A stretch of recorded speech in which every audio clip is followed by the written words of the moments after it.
Like that. The mind can't make sense of it. Define your trauma. Let me play my part. Check 2, hey. Like, is that real? Did that happen? Like, The structure of your brain actually changes. and do you still feel that every day? And then it got time for guitars. Eating disorder, like I didn't want to die, tendencies. but I didn't want to live either. Helpless little girl. You gotta go in the hospital. You feel powerless because the body has a fear reaction. The opportunity to empower. No one can take away my power. I won't take myself out. Artists that are true like that, those are the ones that tend to Like a sin. create change.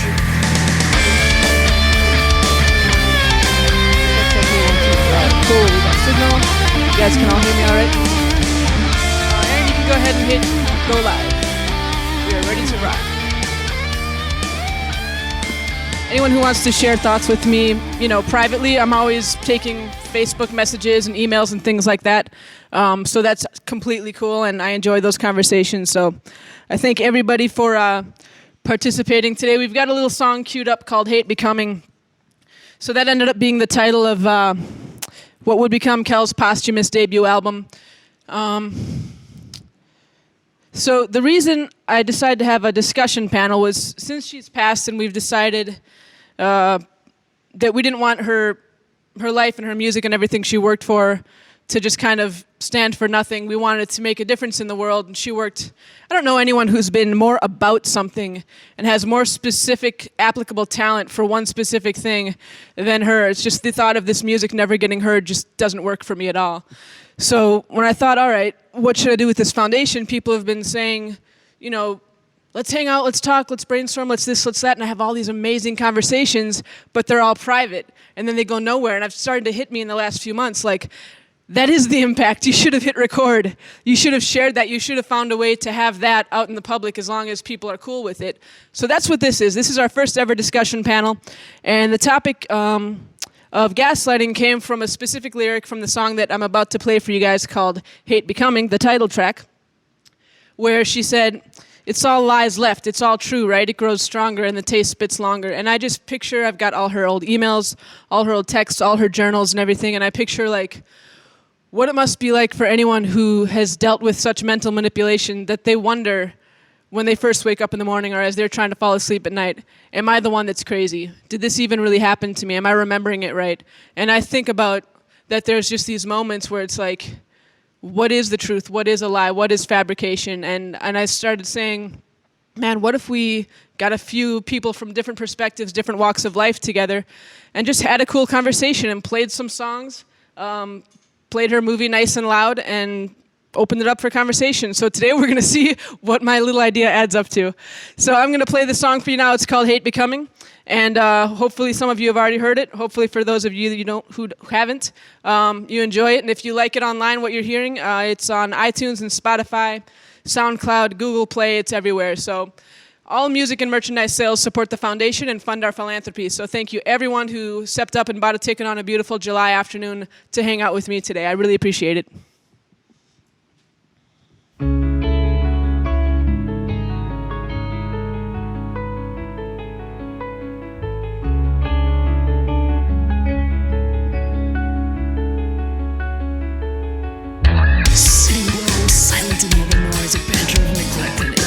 All that surrounds me quiet, I stay shh, don't let it out. It's all lies left, it's all true, right? It grows stronger and the taste spits longer.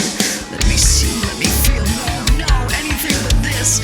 It takes over all that was good and pure. It's coming now, nothing left to do to defend it. It's coming now, I pretended while I turn away, I say I feel a change over me.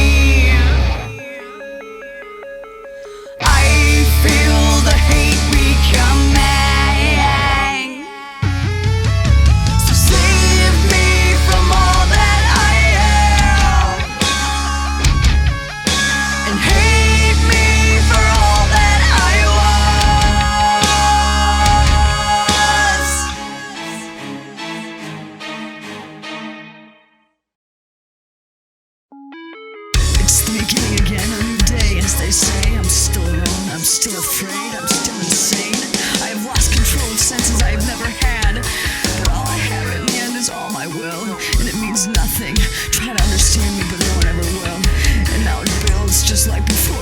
field and I hold my breath until I feel a change over me.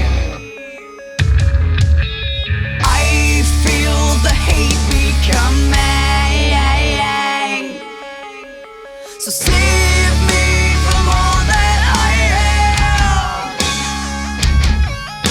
and hate me for all that I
Check, check. All right, cool.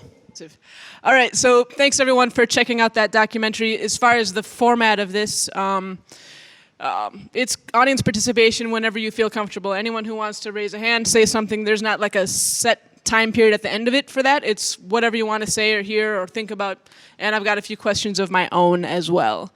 So first of all, I wanted to take a few minutes to do a quick background on what the Kelly Nicole Foundation is for anyone who's new to this or maybe who met us briefly at a recent event. Kel's my late wife. We met at Guitar Center in 2012, and she was a music prodigy who was dealing with a lot of other issues around being a trauma survivor, and expressing that through her music was basically her life's passion. And she had tried 4 times to complete this album that would have been her debut, but ended up going back to eating disorder treatment again and again and again.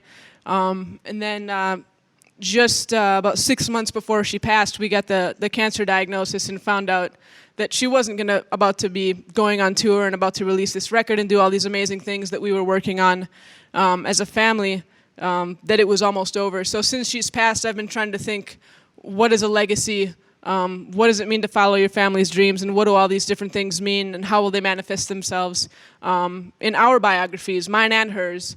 So you are in it now, and I hope it's something meaningful and enjoyable for you that can help you to either educate yourself on what it means to be an advocate or be a trauma survivor or care about these issues, or maybe if you're on that road yourself, that it's a form of healing for you as well. So I believe that when words fail, music speaks, and that's why there's been a lot of artistic content in today's programming. So I thank everyone for being a part of this vision.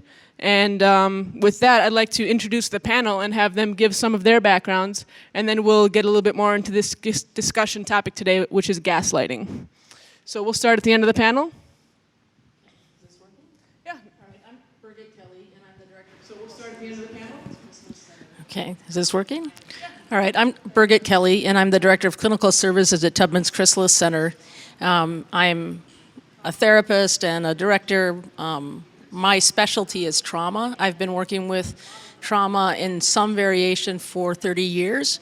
And the model that I use, the model we use most of the time at the clinic, is a sensory motor psychotherapy model, which really looks at the whole person, the body, stores the trauma and all the memories, and it's really evident to me in the video how that shows up in the body and how we try to get rid of it. Well, what made you decide to go ahead and join us today on this panel? And feel free to share your thoughts on the discussion topic of gaslighting and mental manipulation and things like that. Well, I just thought it was really important to try to support the work that you're doing and the work that you're hoping to manifest. All of us, whether we're a survivor or whether we care about or love a survivor, I think more and more people have trauma than we realize. And so this is one way for us to just really get our voice and support your voice and support Kelly Nicole's voice about trauma and about the impact it has on all of us. So, and gaslighting is, that I hadn't even really thought about it until you and I talked, but I think that's an important piece, is how the mind kind of plays tricks on us when we have so much trauma, because it is unbearable, unimaginable what's happened, and so the mind tries to make it go away. So sometimes we gaslight ourselves, and certainly people who perpetrate violence or abuse take advantage of that, because it's so unimaginable sometimes and so unbearable that they know that you're not going to talk about it, right? You're not really going to share it.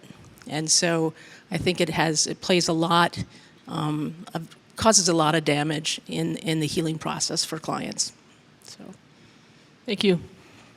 Afternoon, everyone. Matt Lovitz. I am an Iraq war veteran and also a nonprofit leader. So I'm vice president of the St. Cloud Area Sertoma Club. So we actually, Sertoma is service to mankind. We ultimately support a couple of dozen veteran and children's groups in the St. Cloud area and beyond. In addition to that, within the last couple of years, along with my best friend Jeremiah, we founded Veteran Valor Farm. So our mission is to basically combat veteran homelessness by providing a safe and stable environment for veterans to succeed. So we're in the process of doing just that, and naturally part of homelessness, part of obviously what can occur with veterans is PTSD, which ties into one of the areas of the Kelly Nicole Foundation. So part of Veteran Valor Farm is going to be treating PTSD in a little bit different of a way than more of a industrialized or institutionalized setting, more of an eco and animal friendly type environment, and again, just happy to do what we can to support you. So I appreciate that. So I think we can kind of take a step backwards and maybe level set and define the terms a little bit. I'm new to this. Kelly and I didn't ask for this to be kind of the manifestation of our marriage. It's just what's happened. So I'm doing my best to become an advocate, to become someone who can do outreach and education, but I don't claim to be an expert on this because I care about Kel. So what I'd like to do is take a second to maybe take advantage of you being here and get some help defining the terms. So I've seen a million different definitions for trauma and for gaslighting, and I have my favorites that I've been leaning on so I can snap them out really quickly. That doesn't mean that they're right. So I'll kind of share with you what I've heard, and I'd kind of like your take on it and anyone else's take as well on what it means to them. So of all the definitions of trauma that I've seen, the most accessible to me as a non-academic is trauma is that which exceeds the mind's ability to cope. To me, I find that all-encompassing. It's a wide umbrella, and it resonates with me.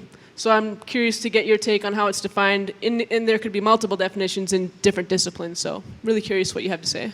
Well, I think that's actually probably really the best way to describe it, because it becomes a traumatic experience because the mind can't make sense of it, right? We can't integrate, we can't digest. Something happens to us, and the mind doesn't know what to do with it, so it splits off. It says, well, I don't know what that is. I'm going to put it over here in this box way back in the far reaches of the mind so that it doesn't bother us. Of course, it does bother us, right? The box keeps popping open at unexpected times and hijacks us. So I think really your definition is spot on. It's because, in the DSM, the manual that we use for diagnosing, which I don't like, but we have to use. Tell us how you feel. It says it has to be a threat to your life or to the integrity of yourself. And I think we always say, I don't get to define your trauma. You get to tell me what's traumatic for you. So what's traumatic for you is your own experience. I don't get to say, no, that's trauma or that's not trauma.